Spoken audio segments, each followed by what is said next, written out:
엡실론 생성 규칙이 제거된, 즉 엡실론 생성 규칙이 없는 그런 문법을 엡실론 프리 문법이라고 해요.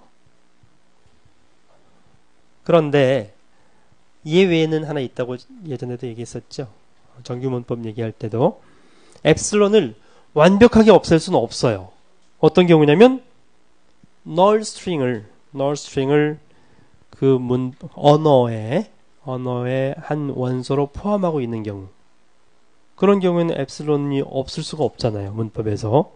그래서 그런 경우에는 시작 기호로부터 바로 엡실론을 생성을 해야 되고, 이 시작 기호는 다른 생성 규칙의 우측에, 다른 생성 규칙에서 사용되면 안 된다라는 그런 얘기를 했었죠. 어쨌든 일단 우리는 엡실론 생성 규칙을 제거하는 그런 방법, 알고리즘이 여기 있네요. 알고리즘은 복잡하죠.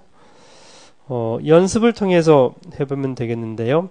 엡실론 생성 규칙을 제거하는 것은 우리 아까 문법 변환할 때 대입 확장법 얘기했었죠. 그러니까 대입하고 나서 필요 없으면 삭제할 수 있잖아요. 그러면 엡실론 생성 규칙이 사용된 1번 예제에서는 생성 규칙이 2개가 있는데요. 1번, 2번이라고 한다면 2번이 지금 엡실론 생성 규칙이죠. 2번 이 엡실론 생성 규칙을 제거하고 싶어요. 제거하려면 이 생성 규칙이 사용될 수 있는 모든 경우에 대해서 미리 다 적용을 한 결과를 생성 규칙으로 추가해 줘야 되는 거죠. 그러면 이 엡실론 생성 규칙 A는 엡실론은 사용될 수 있는 곳이 몇 군데가 있죠? 2군데가 있죠. 그러니까 유도 과정에서, 왜냐하면 생성 규칙이 있는 이유는 유도 과정에서 사용되기 위해서 있는 거잖아요. 근데 그 생성 규칙을 없애려면 유도 과정에서 사용될 수 있는 것을 미리 적용을 해서 해당 생성 규칙으로 추가해 준 다음에 없애야 되는 거죠. 문법 기능이 똑같아야 되니까요. 그러면 이제 이 A는 엡실론을 적용할 수 있는 것은 2군데가 있는데 경우 수는 몇 가지가 되죠? 경우 수는 3가지가 되는 거죠. 왜? 여기에만 엡실론을 대입하는 경우. 그러니까 우리가 유도 과정을 생각해 보시면 유도 과정에서 여기에만 엡실론을 적용하고 여기는 다른 걸 적용했어. 그럴 수도 있잖아요. 또 2번째 경우는 여기 2번째 A에만 엡실론을 적용하고 요 A는 다른 걸 적용하는 그런 방법이 있잖아요. 그래서 2번째 방법. 3번째 경우는 둘 다 엡실론 생성 규칙이 적용되는 경우가 있겠죠. 그래서 3가지에 대해서 모두 다 먼저 적용을 한 다음에 그 결과를 생성 규칙으로 추가해주고 엡실론을 없애야 된다는 거죠. 그러면 어떻게 되나요?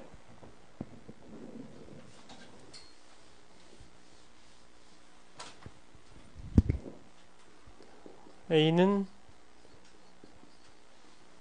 이것이 있었고 A는 엡실론, 이걸 지금 없애려고 해요. 없애려고 하면 여기에 대해서 여기에만 적용하는 경우, 이 경우, 이런 경우가 발생할 수 있잖아요. 그러니까 유도 과정에서 적용할 것을 미리 적용한 다음에 생성 규칙으로 넣어주는 거죠. 그 다음에 여기에만 적용하는 경우, 이렇게. 그 다음에 둘 다 적용되는 경우, 이렇게 해주면 유도 과정에서 적용될 수 있는 모든 경우에 대해서 생성 규칙으로 미리, 즉 한 다리 건너서, 그러니까 A는 엡실론 건너서 나올 수 있는 것을 미리 생성 규칙으로 만들어주는 거죠. 모든 경우에 대해서. 그러면 더 이상 사용될 필요가 없으니까 이게 없어도 되겠죠.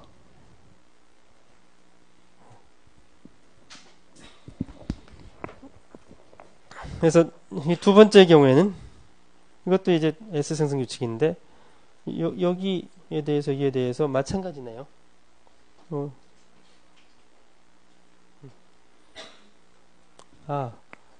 한 가지 더 챙겨야 될 게 있는데, 만약 시작기호로부터 엡실론이 만들어질 수 있으면 그 부분에 대해서 처리를 해줘야 돼요. 이 경우도 시작기로부터 엡실론이 만들어질 수 있잖아요.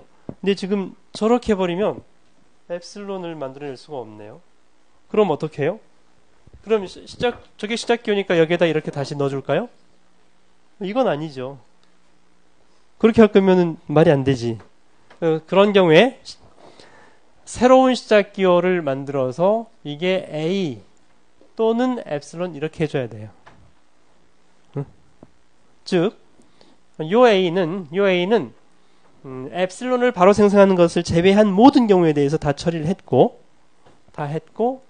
근데 엡실론에 대해서는 여기서 직접 따로 합집합으로 해줘야 되는 거죠. 그러면 이것도 마찬가지네요. 이것도 똑같은 문제인데 이것만 하나만 더 있을 뿐이잖아요. 이 경우는 우선 비생성 규칙은 여기 한 군데밖에 사용 안 되네요. 한 군데 넣어주고 그 다음 다른 경우는 사용되는 경우가 없으니까 유도 과정에서 S는 이렇게 한 다음에 엡실론 넣으면 A, B 요것만 그런 경우만 사용되는 게 없잖아요. 그러면 여기에 엡실론 대입한 것을 하나 더 추가해 주는 거지. 이걸 없애는 건 아니에요. 이건 그대로 놔두고 여기에다가 B는 엡실론 대입했을 때 AAB가를 하나 추가해주고 그러면 이거 없어지는 거고. 그 다음에 이 A의 경우에는 여기에도 대입해봐야 되고요. 여기에도 대입해봐야 되는 거죠. 그래서 여기에 대입했을 때 하나 추가해줘야 되는 거고. 이것도 여기에 대입했을 때 하나 엡실론 대신 A 추가해줘야 되는 거고. 그래서 뭐 이것은 이제 시작기로부터 직접 엡실론을 만들어낼 수 있는 건 아니기 때문에 그 부분은 고려할 필요가 없고요. 어쨌든 가장 중요한 원리가 유도 과정에서 엡실론 생성규칙 대입했을 때 발생하는 그것을 생성규칙으로 추가해 준 다음에 제거한다라는 거죠. 자, 단일 생성규칙 제거도 마찬가지예요. 단일 생성규칙이 유도 과정에서 적용됐을 때 그 다음 결과 나타날 거잖아요. 그것을 미리 적용해서 모든 경우에 대해서 생성규칙을 추가해주고 그 다음에 단일 생성규칙을 없애주는 거죠. 그래서 이 예의 경우에는 단일 생성규칙이 S는 A, S는 C 두 가지가 있네요. 먼저 C 부분이 조금 더 수월하니까요. 요 C 생성규칙이 여기밖에 사용되는 게 없네요. 적용되는 경우가. 그래서 여기에서 바로 직접 대입해줘도 똑같다는 거죠. 그러면 이제 이것은 이놈 빠질 뿐만 아니라 이것이 inaccessible 하기 때문에 이놈도 같이 빠질 거예요. 이 경우에는.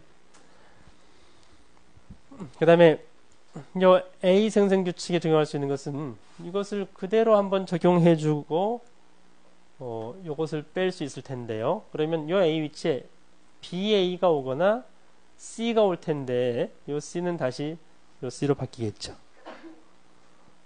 그래서 어쨌든 가장 중요한 것은 유도 과정에서 요 생성규칙이 사용되는 경우들을 감안해서 모든 경우에 대해서 실제 적용된 결과를 추가시켜준 다음에 제거를 하면 된다는 거죠.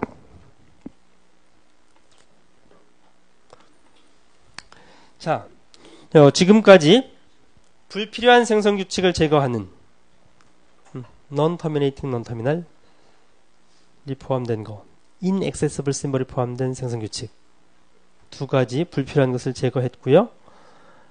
엡실론 생성규칙 제거하는 방법을 얘기를 했고요. 단일 생성규칙 제거하는 방법을 얘기를 했어요. 그 네 가지였죠. 이 네 가지가 적용된 생성규칙을 최종적으로 프라퍼하다고 해요. 프라퍼한 문법, 적절한 문법이라고 얘기를 한다는 거죠. 그래서 이 적절한 문법을 다시 얘기하면 엡실론 생성 규칙을 제거한 것을 엡실론 프리 문법이라고 해요. 단일 생성 규칙을 제거하고 나면 사이클 프리가 자동적으로 돼요.